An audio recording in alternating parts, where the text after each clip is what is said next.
Ikaw ba? Ano bang pangarap mo maging? Ano pa ba yung mga lugar na gusto mong marating? Ano pa ba yung mga bagay na hangad mong gawin? At ano pa ang laman ng palagi mong hiling?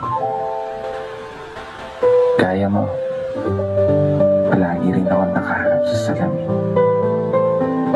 Pinakatititigan ng gusto yung sariling tumitingin. Kinakausap, tinatanong,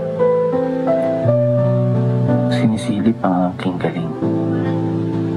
Baka sakaling biglang magising yung ako na gusto kong maging.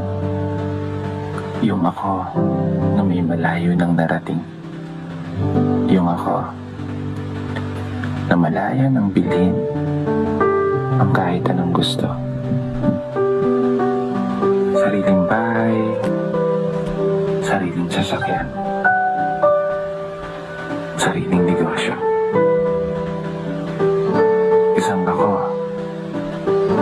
sa katauhan ng isang tagumpay na tao.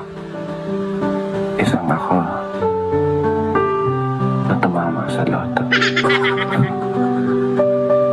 Hindi naman tumatay. Para seryoso.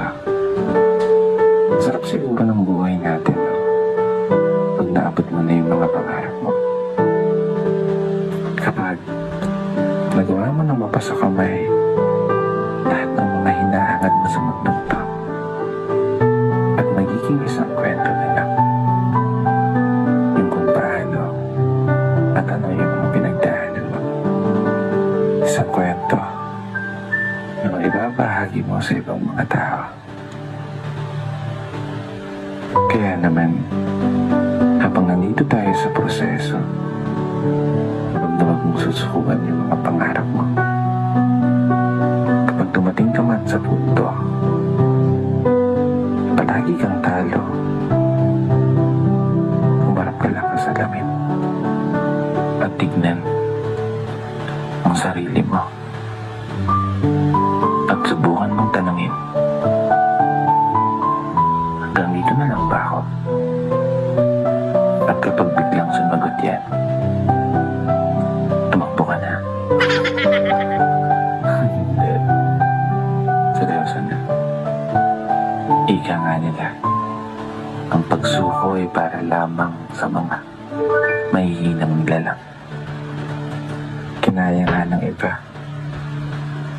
Kaya panigurado, kaya mo yan. Magtatagumpay ka.